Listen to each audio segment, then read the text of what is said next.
pretty cool.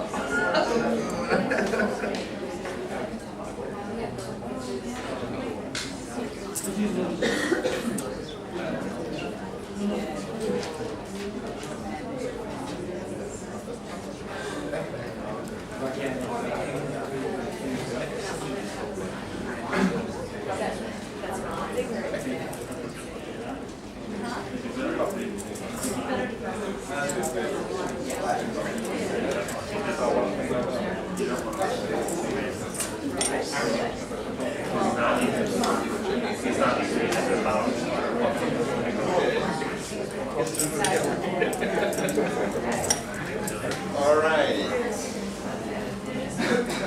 Okay, hello everyone. Hi, welcome.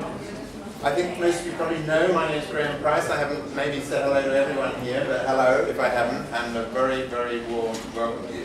When I started running these seminars, I want to tell you, I used to get introduced. You know, it was all very flash, and I kind of thought that was pretentious after a while, so I gave that up. And now I introduce myself, so hello. I want to start. I'll tell you what, this is quite a big room, and sometimes my voice might fade a little bit, yeah. So I'm not mic'd up, so it's just me. So if at the back you know I'm dropping my voice a bit, just put your hand up and I'll know, and I'll raise it again. Okay. So I want to start by telling you a little story about something that happened to me a little while ago. I went into a hotel a bit like this, and I went into Gents Loo and into one of those little cubicles. And just as I was sitting down, the guy in the next cubicle started talking to me. Weird. He said, "How are you going, mate?" He had a bit of an Australian accent. And I thought maybe this is what they do in Australia. So I thought I'll go along with it. I said, "I'm going very well, thank you very much." And then he said, "Tell me," he said, "how's life treating you?" I thought I'd kind of answered this question already, and I thought it was getting even weirder. But I said, I played along, and I said, "You know, life's treating me pretty well, actually. In fact, let me tell you, it's treating me absolutely brilliantly right now." So then he said, "Tell me," he said, "what are you doing right now?" I don't know. This is getting weird. So I thought, well, maybe I'll play him at his own game. So I said, "You know what? I think I'm doing exactly the same as you are." The next thing I heard him say was, "Hold on, mate. I'm going to have to call you back. There's some idiot in the next cubicle keeps asking all my questions." So the moral of that story is that there's a time and a place for these things, and it's not here. So please, if you've got one, please turn it off. There you go. So I want to tell you that I get a huge buzz out of doing these seminars. I absolutely love it, and I love it maybe just because I just enjoy doing it. But I also love it because I really enjoy passing on to other people stuff that's made a huge difference in my life, and that's fantastic, and it's a great thing for me to be doing.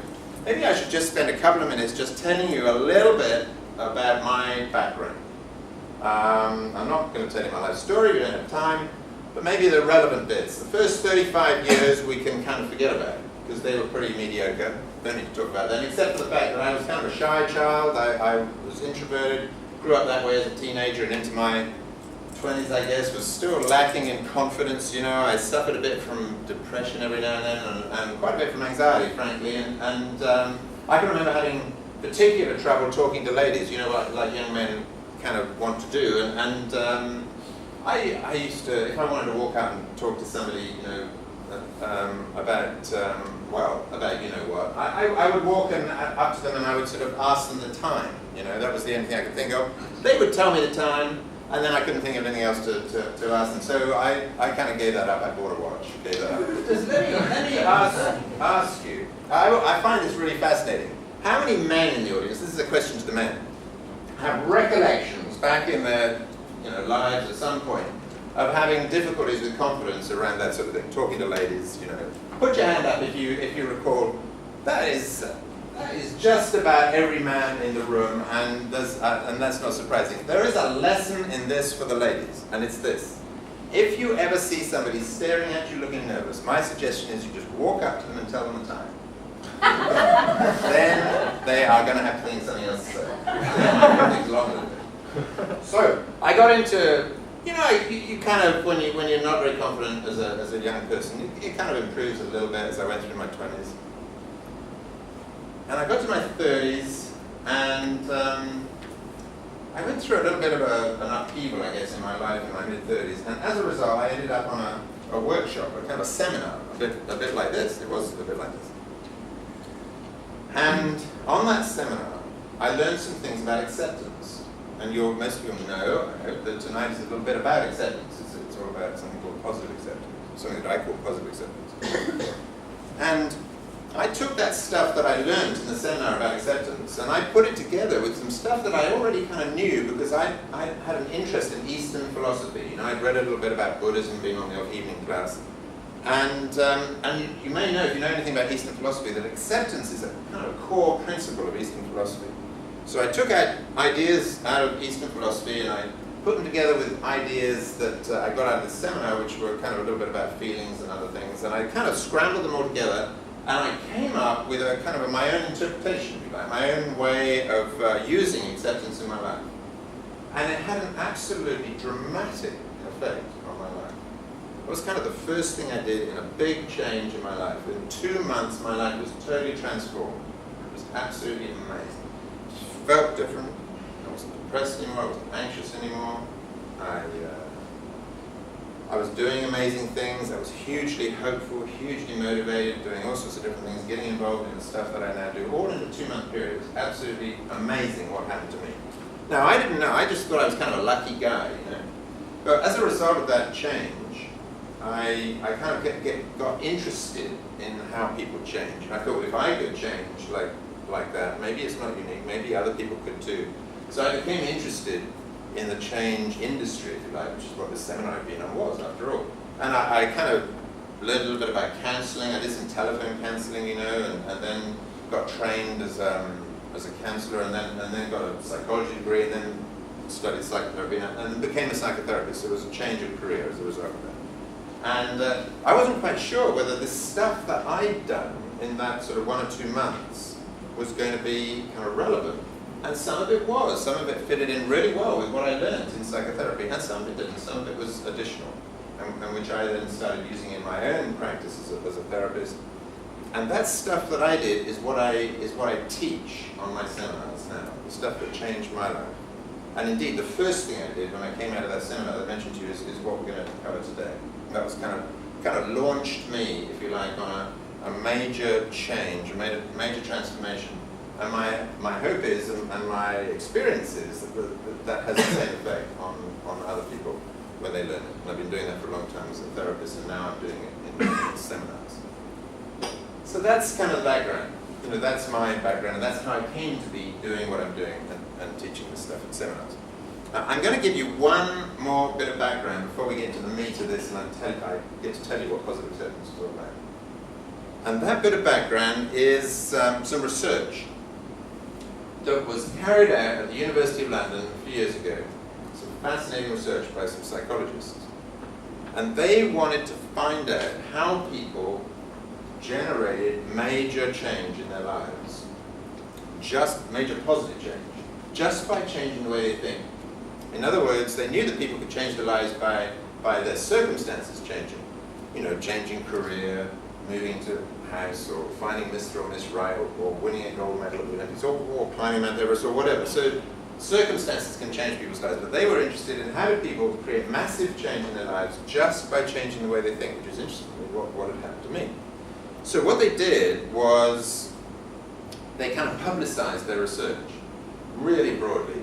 Newspapers, radio, across the country, company newsletters, that sort of thing. And they wanted to get massive coverage so that they could find people who had achieved this. And then they invited people to come along and so they could interview them. And out of all the people that applied, they figured that there was 44 people that satisfied their criteria, which were quite strict. The criteria were major change, affecting the whole of a person's life just by changing the way they think, and it had to have been sustained for at least a year. So they found 44 people that met that criteria. They interviewed them to find out how they'd done it. 4 of those 44 had done it through some sort of religious discovery, developing a faith, if you like, or discovering God or whatever. And that was quite surprising to me, because I thought that with their criteria there might be more who could discover something about religion. So leaving those 4 out, the remaining 40 divided into roughly 3 groups. The first group had all in some way discovered how to take control of their lives in a way that they hadn't been able to take control before. That's what I call the power group. They had become more powerful, taken control. Let me give you an example. There was one lady in that group who had been trying to give up smoking for years, and she found this little book, and whatever the book said, she read it, and it worked. She gave up smoking. So she thought, well, hell, if I take the ideas out of this book and apply it to my whole life, then maybe I can do also. And she did, and her life changed dramatically as a result. So that was just an example. So that was the first group. Anyone heard of Tony Robbins, Anthony Robbins? Some of you must have done. So this is the sort of stuff he teaches. He's a motivational speaker. He gets people to believe in themselves, to believe in the possible, to hammer their way into being achievers and stronger and more powerful and more confident people. So that's what motivational speakers do. The second group in this research had done something completely different. What they had done is they had discovered acceptance in some major way. Things like concepts like going with the flow, accepting what is. A lot of them had done that by studying Eastern philosophy, by Buddhism and stuff, and they had become very accepting, very calm, very easy. Interestingly, the first group tended to be the achievers, and the second group tended to be happier, interestingly.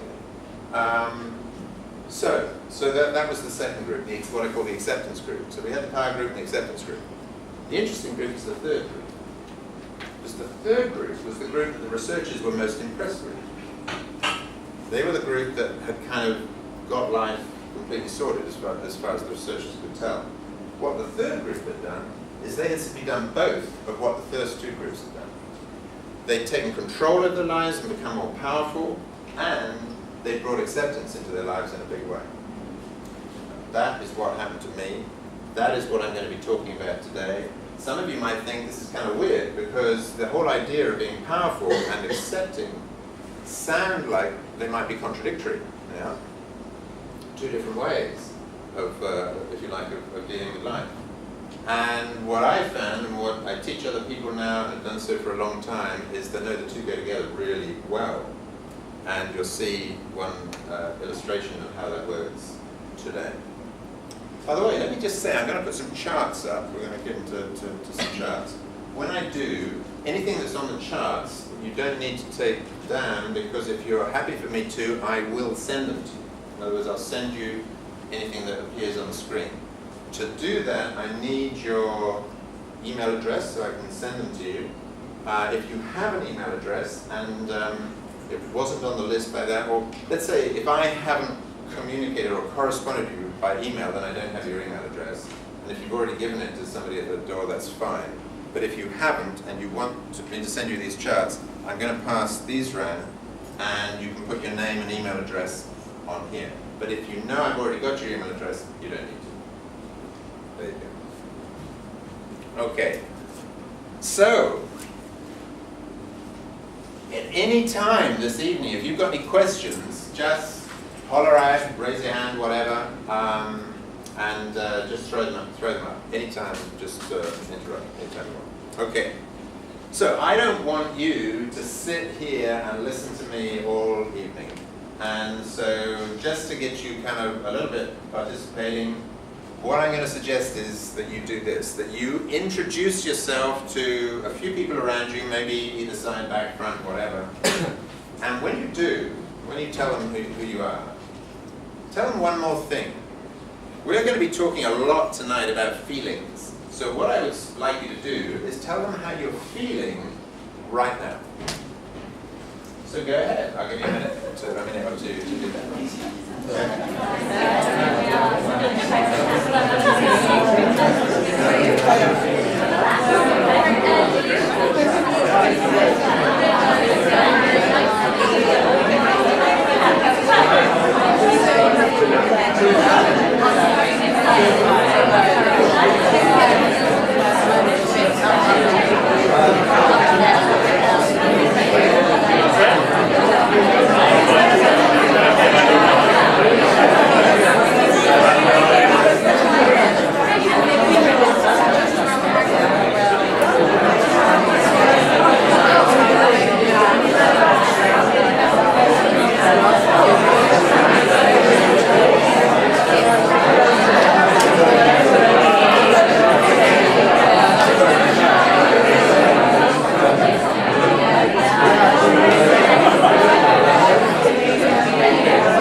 to do now in the next 5-10 minutes is I'm going to tell you what this thing called positive acceptance is and what it's all about. What I'm going to start with is I'm going to start with a statement about life, if you like, or something that well, it's a truth about life, not just something I can do. And the statement is this, that all unhappiness or dissatisfaction in life has two causes, always, two causes. One is the thing or situation that we're unhappy or dissatisfied about, and I'm sure some of you could tell me what the other cause is. Two things have to happen for us to be unhappy or dissatisfied. There has to be a situation that we're unhappy or dissatisfied about, and something else has to happen. Our reaction, our attitude, the way we think. Okay, so in order for us to be unhappy or dissatisfied, we have to think in a certain specific way.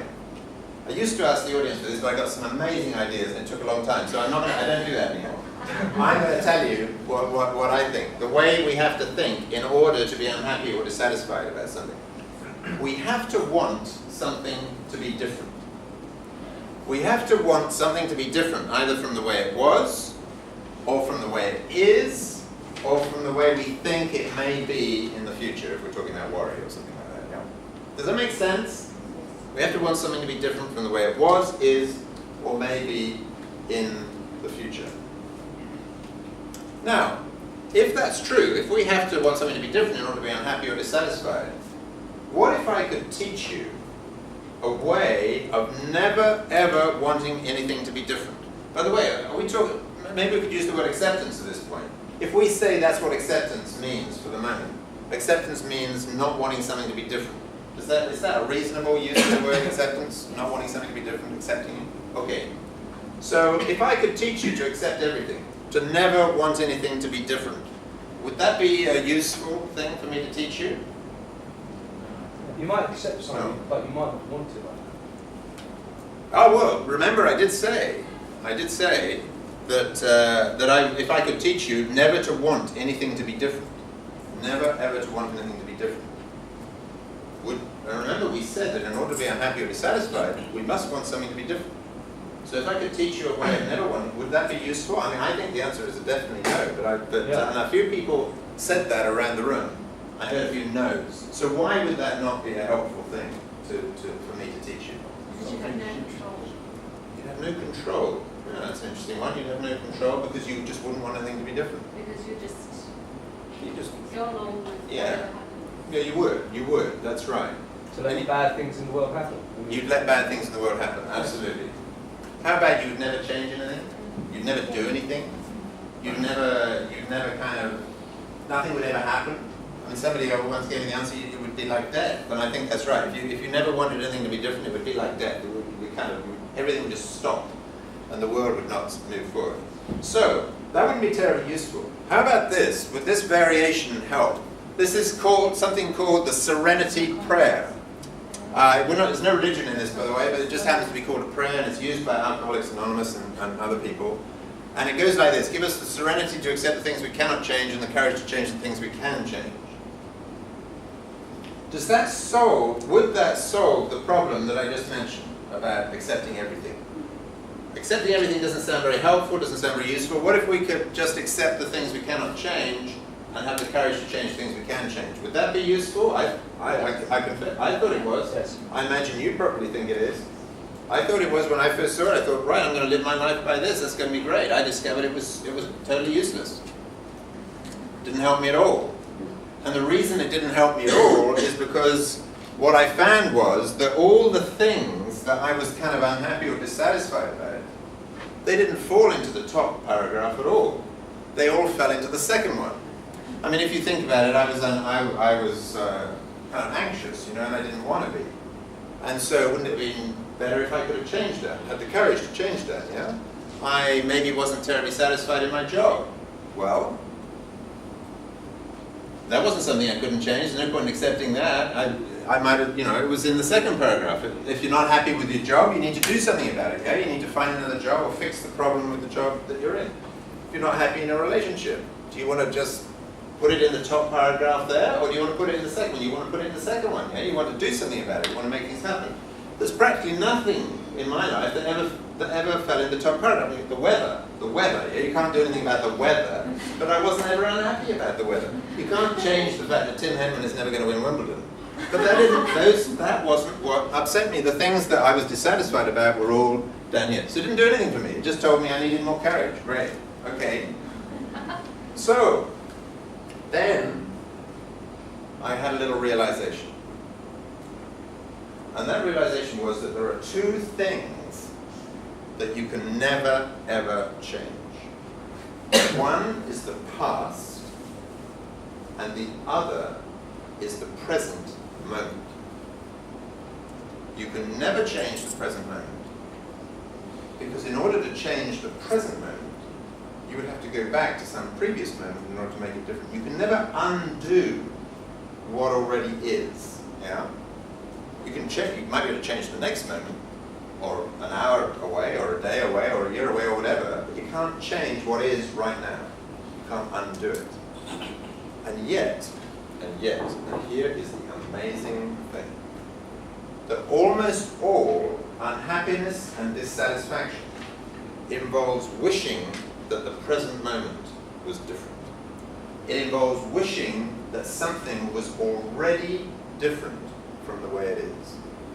Almost all unhappiness and dissatisfaction involves wishing that something was already different from the way it is. There's an exception, worrying about the future. If you're somebody who worries about the future a lot, then okay, that's an exception.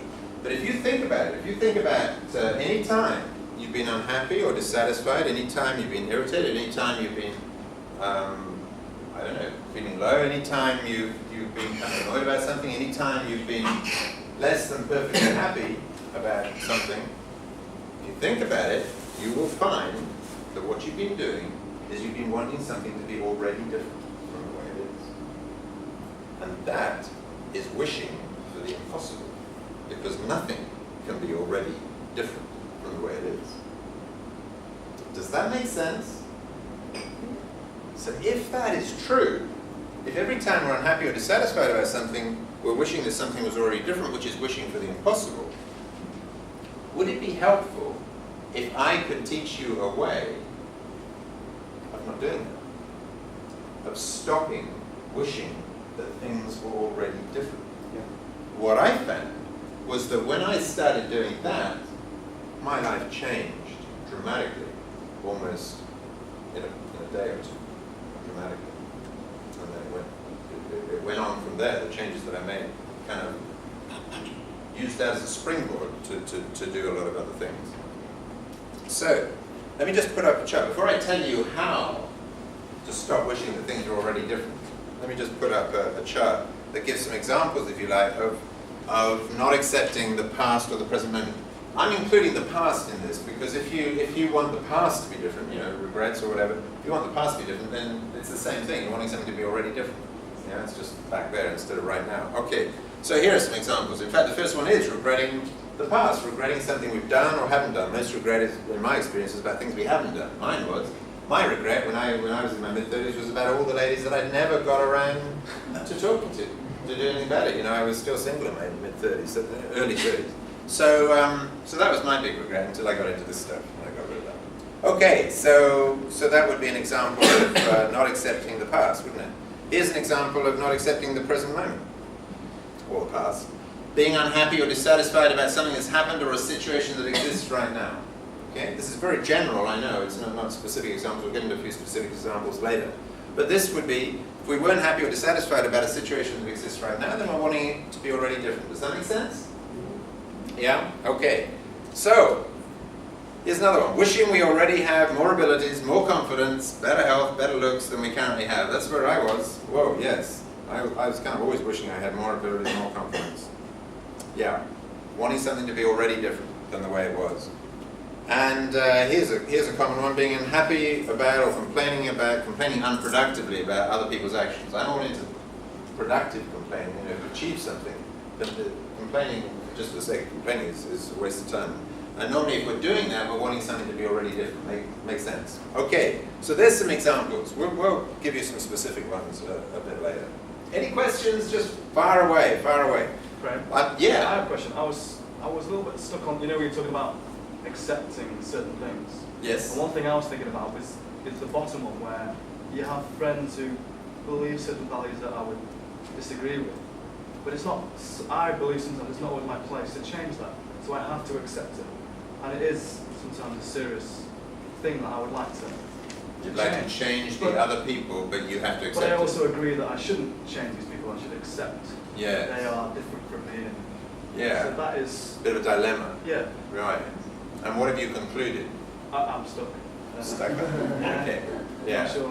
Well, in my experience, there are some trainers in my business who say that you can never change other people. So give it up. Completely lost cause. Personally, frankly, that hasn't been my experience. Sometimes I have managed to change other people's behavior, but there's a way of doing it that's non-confrontational and non-critical, and it kind of works. I mean, I'll tell you briefly, if I'm not unhappy with somebody else's behavior, what I do is I use an I statement. And what an I statement is letting them know how their behavior makes me feel, but doing it in a non-critical way, a non-judgmental way. And so if somebody, well, I don't know, what's an example of this? If I'm the person who squeezes the toothpaste tube at the bottom and I get upset about somebody who squeezes it halfway out, frankly, I think I should accept that. But if I didn't want to, and I wanted to change that person, well, I wouldn't say, you're a bottom middle squeezer and I'm a bottom squeezer, I want you to change, damn it, I want you to squeeze at the bottom. It's not going to work, because what happens is they put up resistance. Yeah? When you try and change people, they put up resistance. But if instead you say, look, I don't mind if you carry on doing that, but I just want you to know, that it, I know it's my fault, but I get irritated. I just do. I just get irritated when you squeeze the toothpaste tube in the middle. I know it's not your fault, it's my fault, it's about me. That's an I statement, That's telling them how their behavior makes you feel, but in a self-blaming, way, rather than criticizing and blaming. Works a treat. People always stop squeezing toothpaste tubes. You can use that sort of thing for bigger things as well, not just toothpaste tubes. Yeah. Make sense? Yeah. No. But however, in the end, you can't change people very much, Well, it might be something to take offline, because what happens is I get a bit philosophical and I ask the question, should I be trying to change them or not? That's when I Yeah, that has to be a pretty good reason to, doesn't it? I think generally 95% of the time I would say no. 99% of the time I would say no. Let them be who they are. That's how I did my life. The stuff I teach on these seminars takes away the irritation about that. It takes away the desire to change other people, the need to change other people. That's a better way to go, in my experience. Make sense? Yeah, thank you. Okay. So here we go. So positive acceptance then is a way of stopping wishing that things were already different. Now, let me tell you how you do that. How you do it is you have to form a habit of noticing whenever you're doing it. You have to form a habit of noticing whenever you're wishing that something was already different. I mean, we do it. We all tend to do it many, many times a day. If you get in the habit of just noticing, hey, there I go, I'm wishing that something was already different. That's wishing for the impossible. Because nothing can be already different. That's irrational. So what I'm going to do is I'm going to drop that thought and refocus on what I can do to make it different in the future, if that's what I want to do. Does that make sense? So you notice you're wishing that something is already different. You acknowledge that's irrational because nothing can be already different. You drop the thought, refocus on what you can do to make it different in the future, if that's what you want to do. Yeah? Simple, right?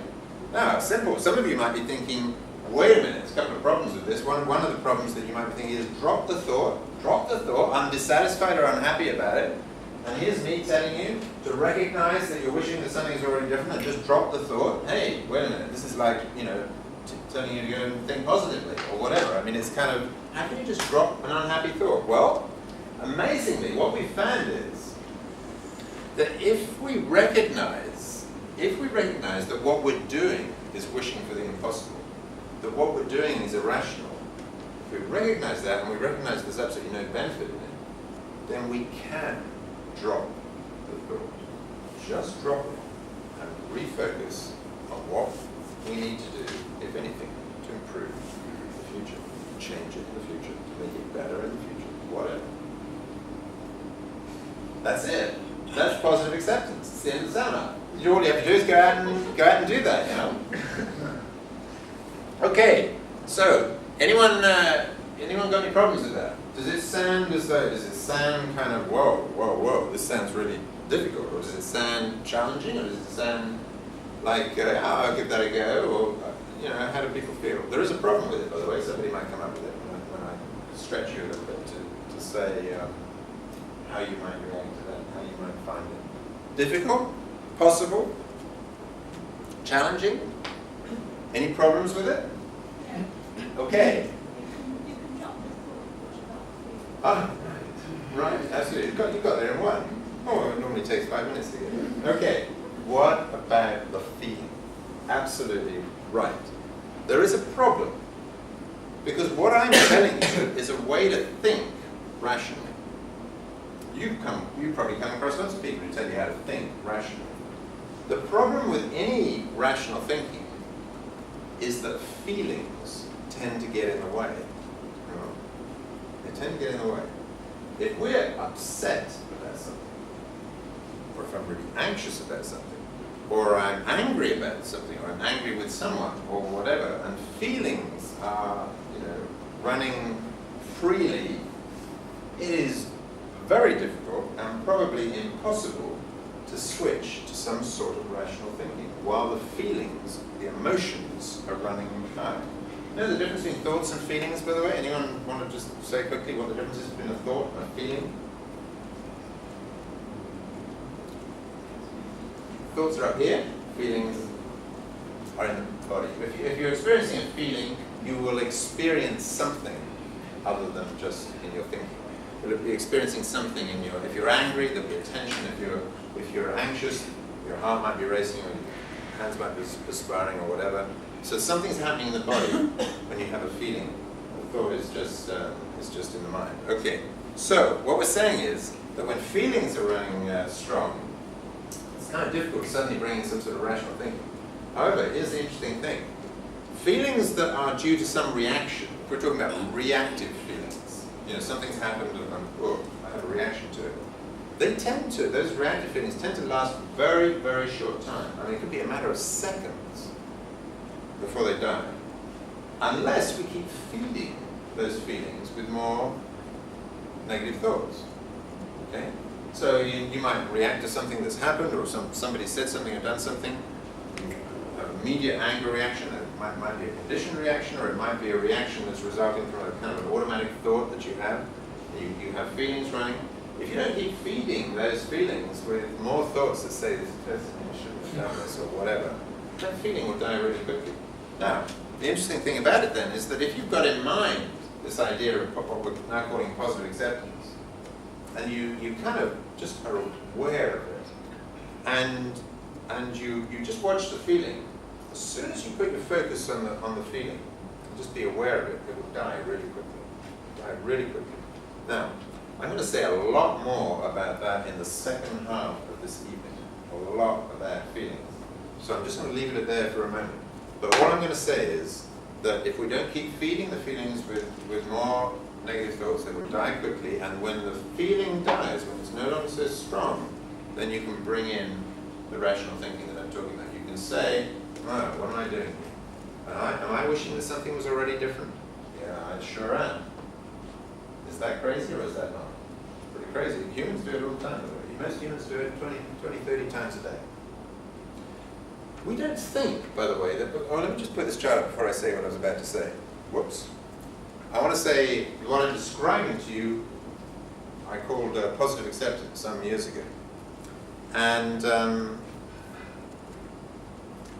actually, frankly, even before I called it positive acceptance, I used to just call it acceptance, and I used to try and change the definition of acceptance.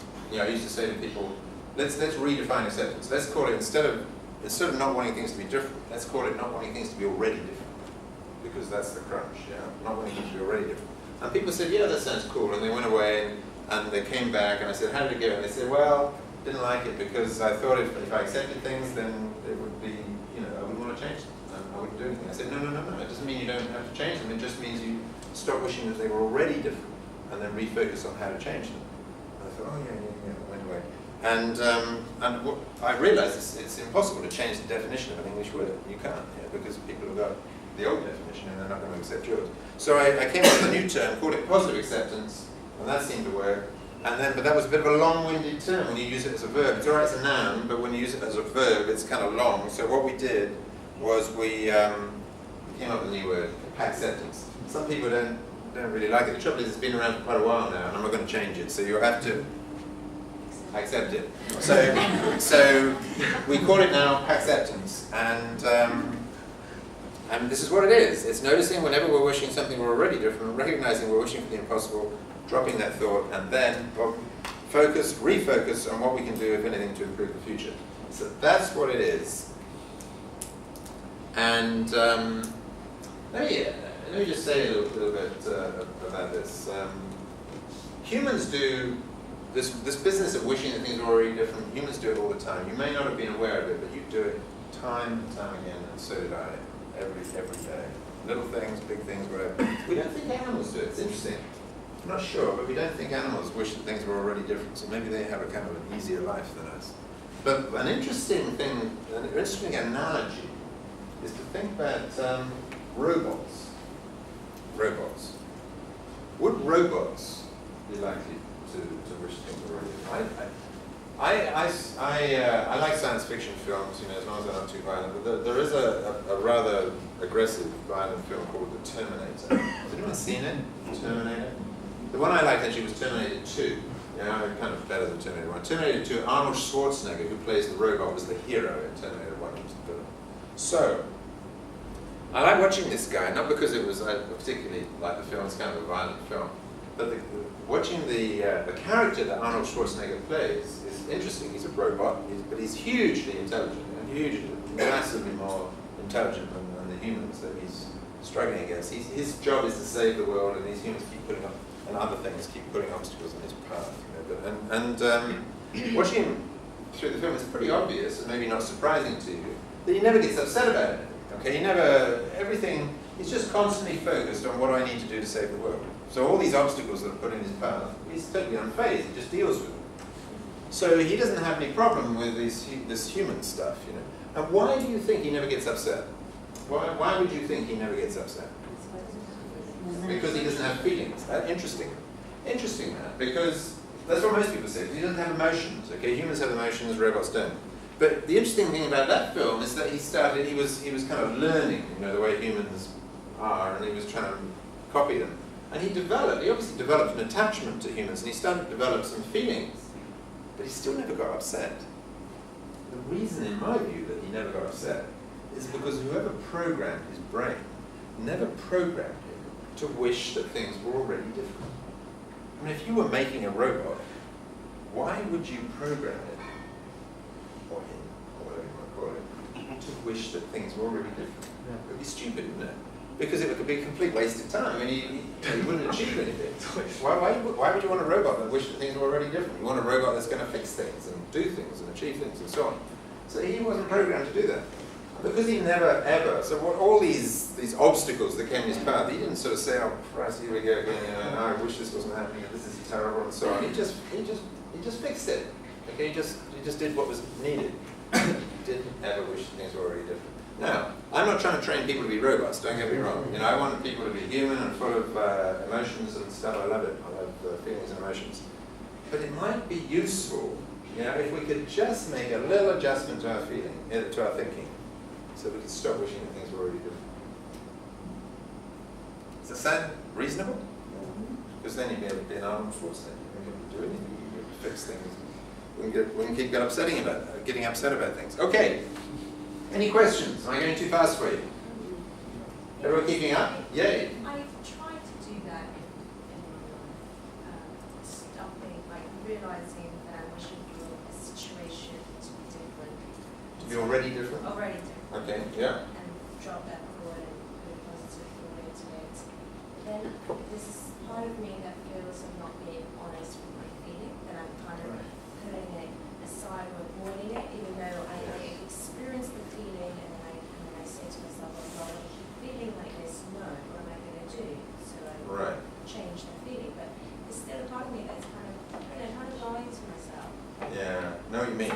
Yeah. So what I would say to that is that nothing about what I'm teaching is trying to get people to avoid their feelings or not feeling what they're feeling. Okay, what I want to encourage people to do, and we'll talk, as I say, we'll talk about this a lot in the second half, so I don't want to sort of preempt what we're going to be talking about feelings, is I really encourage people to be with their feelings, to acknowledge their feelings, to accept their feelings, to experience their feelings. But what happens is, and again, I can't say too much about it because we're going to talk about it later. What happens is that when you accept your feelings, when you get comfortable with your feelings, those feelings just don't hang around anymore. You know, they don't. If you're comfortable with your feelings, if you're willing to experience your feelings, if you're willing to accept your feelings, they just go really quickly. And what you're left with is your thoughts. And when you're left with your thoughts, there really isn't any point in wishing that something was already different. There just isn't. But I understand what you're saying, but that's not my experience is that when I started to get more comfortable with my feelings and were willing to be with them and accept them, and then they die pretty quickly, that I was left with thoughts that if I kept thinking in that way would sure enough would generate the feelings again. But there was no need. And as soon as I started dropping those thoughts, life just got incredibly easy. Incredibly easy. It was just magic. I don't know, let me give you a couple of small examples of how I use this stuff. It was shortly after I got into this stuff. I remember I found myself in my car. I was driving to a meeting, and I was late. I was running late. There was heaps of traffic, far more traffic than I expected, and I was surrounded by. Do you know there's two types of driver in the world? This is an interesting one. There's two types of driver: maniacs and morons. Maniacs are anyone who drives faster than you do, and morons is anyone who drives slower than you do. When you're running late for a meeting, well, this is a man's view, when you're running late for a meeting, you're surrounded by morons. They're all driving too slowly. So I was, getting irritated with the traffic and people and the traffic lights, because every time a red light, I was getting upset. I was just thinking about this being late for this meeting. And, of course, I was blaming myself, as I would, for not leaving earlier. I'm an idiot. This is an important meeting. It's not just any meeting. This is a really important meeting. And I just started doing this stuff, and then suddenly, it struck me. What am I doing? These thoughts are streaming through my head. Every single one of them involves wishing that something was already different. Wishing that I'd left earlier when of course I hadn't. Wishing that the traffic wasn't doing whatever it was doing. Wishing that the light was not red but green. Every thought that was streaming through my head involved wishing that I was late for the meeting. The fact is, I might as well say to myself, what am I doing here? There's no point wishing that something was very different. Why don't I drop that and refocus on what do I need to do to improve the future? It's immediately what I did. Two things. One was that we didn't have mobile phones in those days. This was a long time ago. So I managed to get in touch with another sort of phone with the people, and I was going to be late. So that was a practical thing to do. But the other thing I did was much more significant. What I said to myself was, I'm late for this meeting, and I can think of another 2 or 3 times when this has happened in the last 6 months. Is this what I want to, is this how I want to live my life? No. So what I'm going to do is I'm going to make a commitment right now that every single time I leave my house or whatever for an important meeting, I'm going to leave 15 minutes early or whatever. God's the contingency. I've done that ever since. I've never been late for a meeting since. Or an important meeting. So what I did was I was sitting, instead of just staying irritated and upset and annoyed with myself, I was doing something powerful. I was actually doing something powerful, which was changing the way I lived my life. And that's fantastic. So it moves you from feeling powerless and upset and unhappy, and it moves you into doing something powerful. What do I want to do to improve the future? That's always the question that I started to ask. Yay. Did you ever find yourself, when you were doing something like that in order to give yourself that extra time, for example, you ended up giving up something else, which created another problem? As an example. I actually didn't. I mean, I don't do it all the time. I do it if it's a meeting that I really, can't afford to be late for, particularly a client or something like that. I can never be late for a client. Then I will leave earlier, and maybe I'll use it. If I get there early, I'll just use that time. I always got things to do. This thing, there's always stuff to do.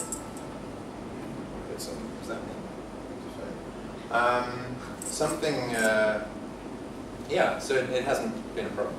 Not at all. And I've never ever been kicking myself like I did then and like I had previously, blaming myself for leaving late. So, I mean, it's still possible to be late. If some disaster could happen with a train or something and you can't possibly foresee, and of course it's possible. But building in that contingency and making that a new pattern in my life changed that aspect of my life for the positive. Absolutely. Yeah. I find it very helpful what you're saying, except if there's a small person involved in that 15 minutes, like leaving early and you have a child who may or may not be that positive. So everything you're saying is sort of okay when it's you alone. Yeah. And you're positively wishing that your child could be positively Yeah. on top of things. Well, getting other people to do this is I mean, I can do it as a therapist, and a coach, and as a trainer, but I've never tried to get people to do this in a day-to-day context. I mean, I'll do it in a formal context like training or therapy or coaching, but I won't do it with people. I won't say, hey, look, let me tell you this is how you should think. It just doesn't work. So, no, I can't train other people to be more positive in that way in my day-to-day life. But in the example you just gave, it's a judgment. Yeah, absolutely. It's a judgment. You have to, I mean, you can still use this stuff, but you have to take into account other factors sometimes. Yeah, I agree with you. And this is just one example of something that happened in my life. But if you apply this stuff in every aspect of your life, and magic starts to happen.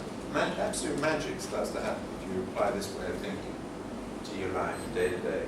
I mean, most people leave here and if they actually take it and seriously start to experiment with it. There's no point coming to a seminar, by the way, if you know how to use it. If you go out there and use it, you'll find you use it a dozen times a day.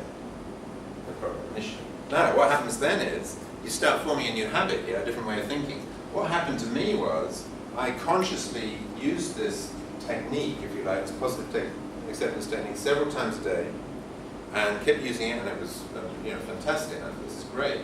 And then what happened is, over a period of months, and ultimately years, something happened at a kind of a subconscious level. In other words, this new way of thinking that I was using consciously kind of worked its way down into my less conscious, and it started working automatically. In other words, the negative thoughts that I used to have didn't stop arising. My automatic ways of thinking changed.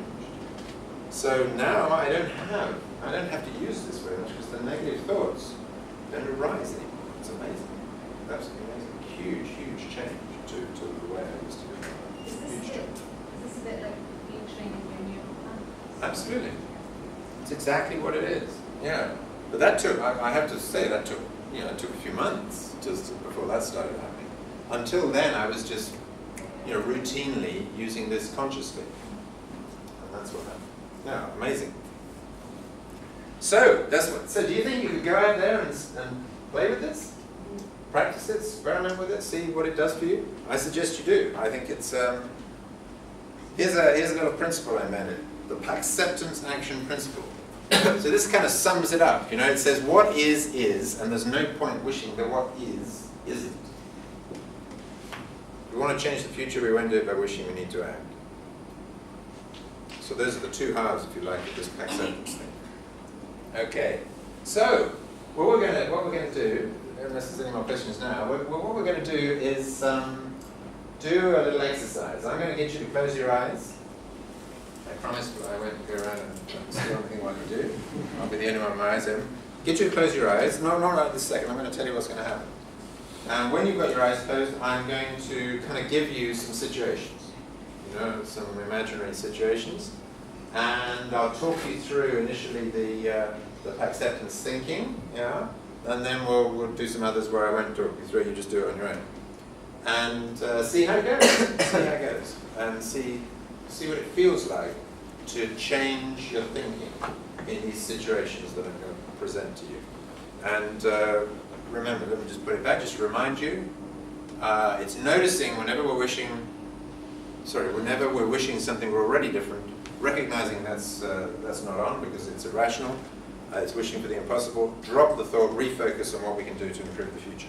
Okay, so if you close your eyes, and I'll talk you through these situations. Okay, here we go, first one. So, think about something that frustrates you. maybe something that has frustrated you in the past, maybe something that's frustrating you now, maybe an experience you've had. If you can't think of one, use the one that I've just given you, which is imagine you're running late for a meeting, an important meeting, and you're running late. See how that feels? That's pretty frustrating. Okay, so now examine your thoughts. See if you can notice that what you're doing is wishing that something was already different. Recognize that that's what you're doing. Acknowledge to yourself that that's wishing for the impossible, because nothing can be already different. Just choose to drop that thought and refocus your mind on what you can do to improve the future.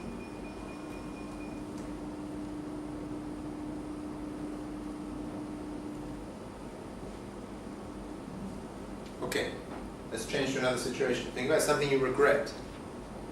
Maybe it's something you did, or something you didn't do. Maybe a missed opportunity. See if you can find something that you regret. Do the same thing again. Recognize that what you're doing is wishing that something was already different, and wishing for the impossible. Choose to drop the thought, just drop the thought, and refocus on, is there anything you can do to improve the future? There may not be. There may be. If you regret about some relationship, maybe you can do something to resolve it. If it's a regret about something you didn't do, maybe you can learn from that, do it in the future. Maybe there's some other way you can learn from what it is you regret and change what you do in the future.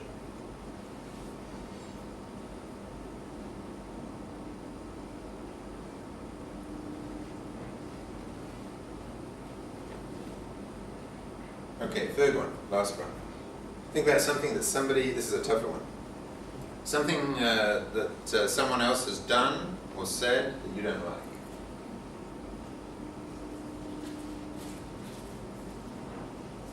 Do the same thing again and see what happens with your thinking.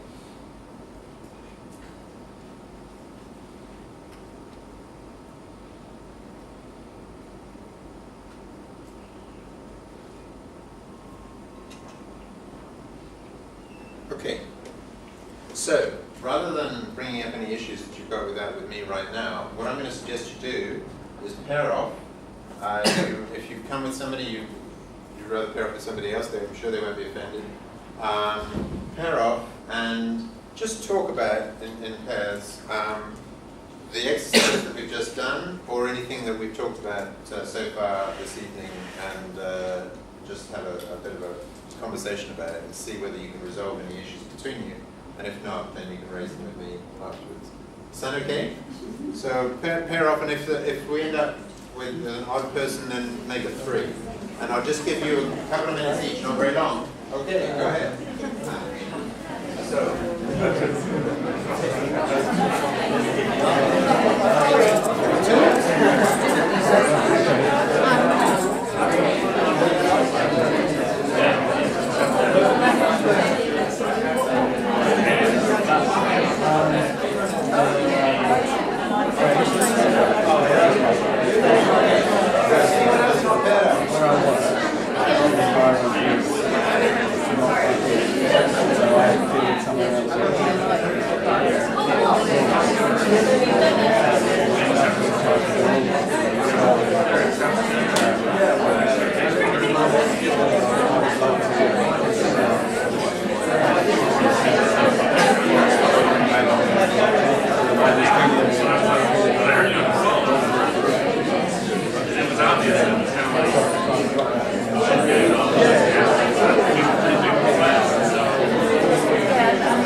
Let me have your attention, please.